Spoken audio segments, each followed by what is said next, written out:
So this is the Samsung Galaxy S22 Plus.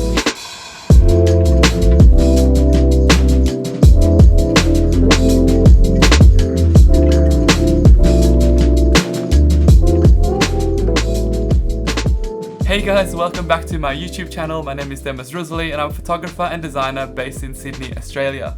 In this video, we're going to be unboxing the brand new Samsung Galaxy S22 Plus, as well as talking about what's new in the rest of the Galaxy S22 lineup. Also, because I'm a photographer, we're going to be doing a camera test on this Galaxy S22 Plus. So yeah, after we chat about the specs and what's new with these new phones, I'm going to be going out and shooting and you guys can see for yourself the quality of the photos and videos that this phone can produce. So before we get started, I just want to say a massive thank you to Samsung Australia for sending through this review unit of the Galaxy S22 Plus.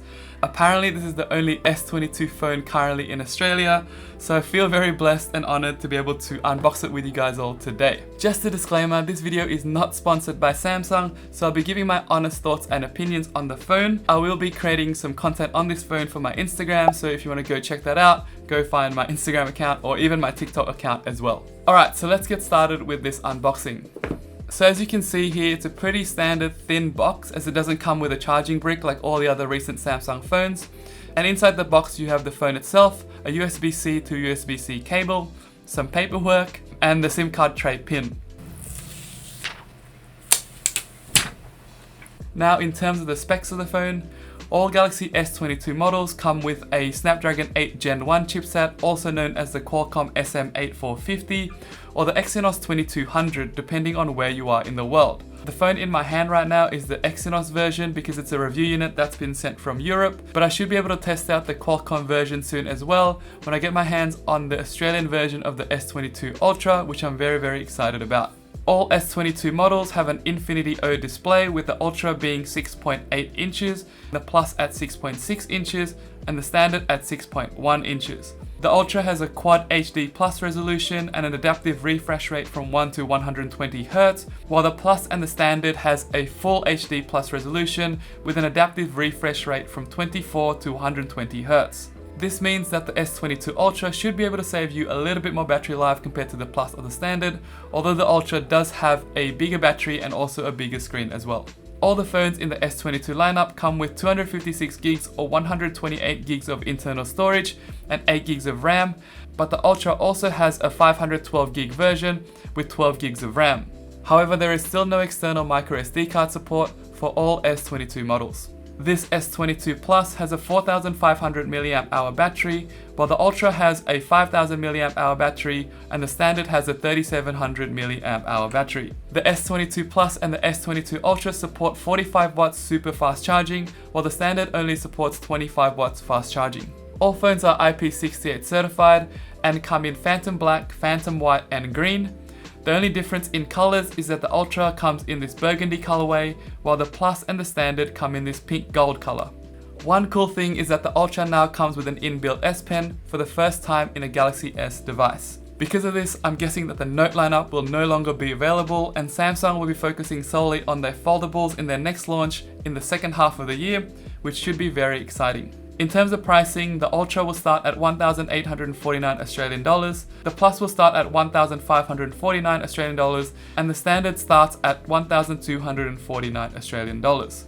Alright, so now let's talk about the cameras, which is what I'm looking forward to the most. This S22 Plus has a 50 megapixel main camera at f1.8, a 10 megapixel 3x telephoto camera at f2.4, and a 12 megapixel ultra wide camera at f2.2. The standard S22 has the exact same camera system as the S22 Plus, while the Ultra has a 108 megapixel main camera at f1.8 and it also has a 10 megapixel 10x telephoto camera at f4.9.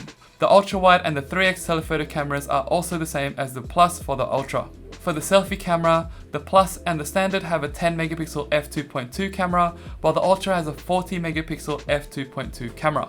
Alright, so now we've talked about all the new specs in the Galaxy S22 lineup. Let's go out and do a camera test and check out the quality of the images and videos this phone can produce.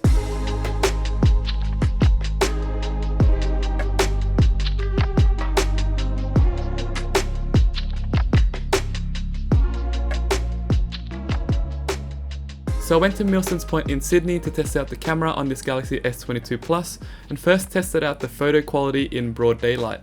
When I got to the location, the foreground was a little bit in shadow at the time, but I think the phone was able to get some pretty good shots and handled the situation quite nicely. I took photos using all the cameras from the standard to the ultra wide to the 3x telephoto, and also tested out the digital zoom as well, all the way to 30x. The quality at around 20 to 30x does get worse, but the camera software does a pretty good job in stabilizing the camera and also sharpening the image slightly in post when you see it in the gallery.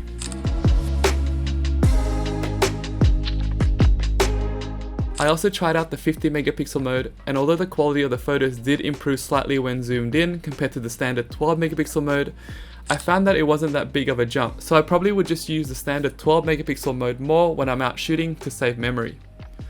The 50 megapixel mode works the same way as the 108 megapixel mode in the Ultra, in that it uses pixel binning technology to create smaller pixels within the 12 megapixel sensor.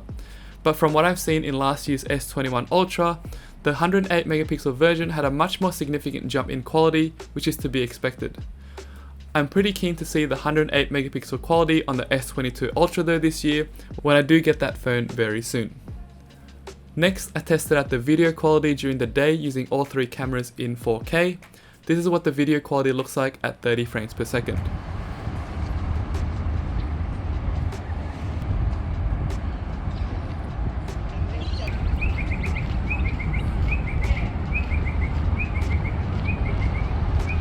I then tested out the 8K at 24 frames per second.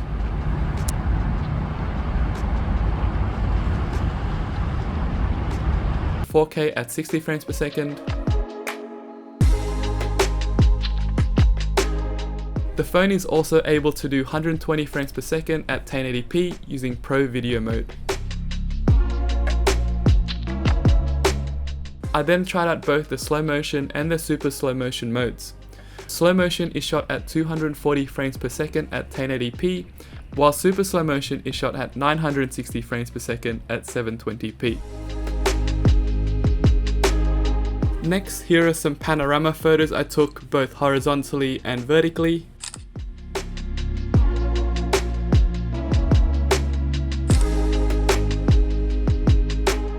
Alright, so next let's test out the selfie camera.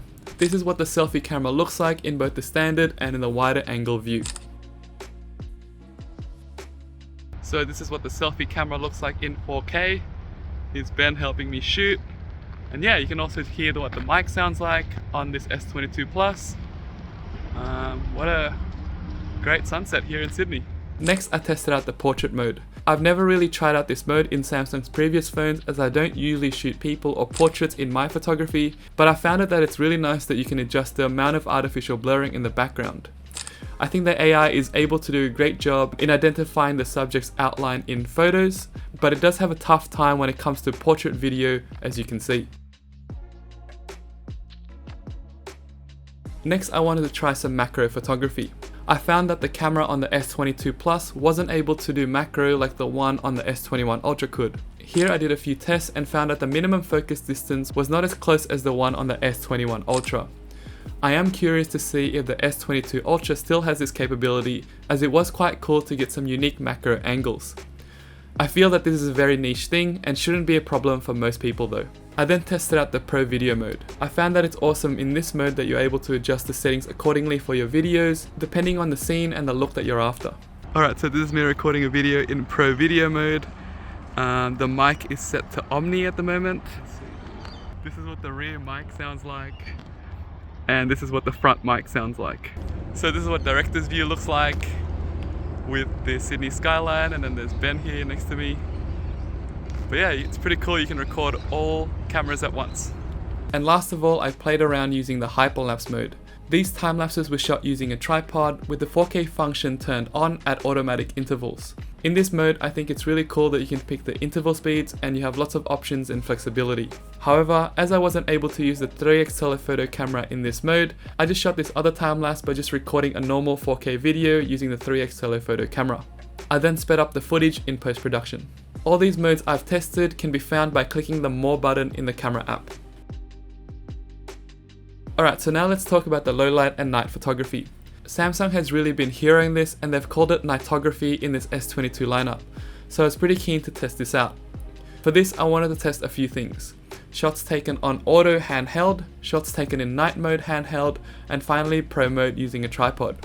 So these are what the photos look like in auto mode using all three cameras handheld.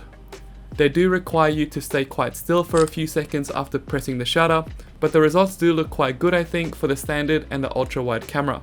The 3x telephoto image does look quite grainy though in auto.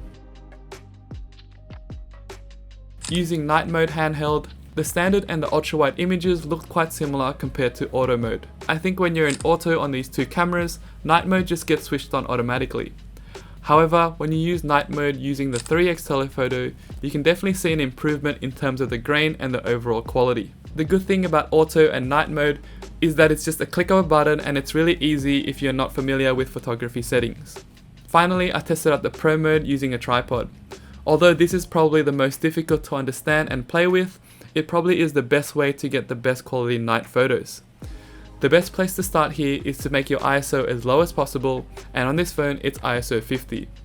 Then all you have to do is to adjust your shutter speed accordingly until you get an image that's not under or overexposed. These shots on the standard camera had a 2-second shutter speed, which means you can also do long exposures like this if there are objects moving in the frame like this boat. The shutter speed here is really dependent on how dark or bright your scene is because the aperture on the camera is fixed.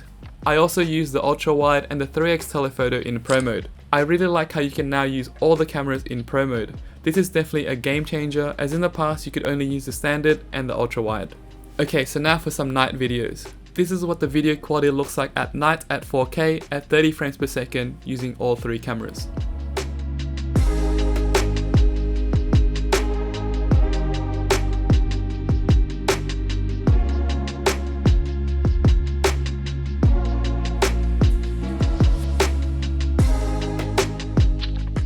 Overall, I think the photo and video quality on this Galaxy S22 Plus is really good, with a few minor things that could be improved like the macro mode and the portrait video, but I feel that this shouldn't really affect the average consumer.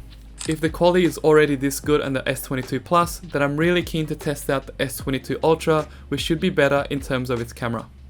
Alright, so overall I'm really liking this new Galaxy S22 Plus. I like the way it feels in the hand with a boxy shape. The satin finish at the back is quite nice to the touch. The screen is super bright and responsive, and for my day of testing, the battery life was quite good and it lasted me the whole day when I was testing out the camera. The photo and video qualities are really good as you guys have seen, and I'm really liking the improved low light capabilities. I'm also super keen to test out the S22 Ultra camera as well very soon. So that's it. If you enjoyed this video, please consider liking and subscribing, and if you have any questions regarding the camera or any part of the S22 lineup, drop them in the comments below. As always, thanks so much for watching, and remember to always push your creativity to the next level. Bye!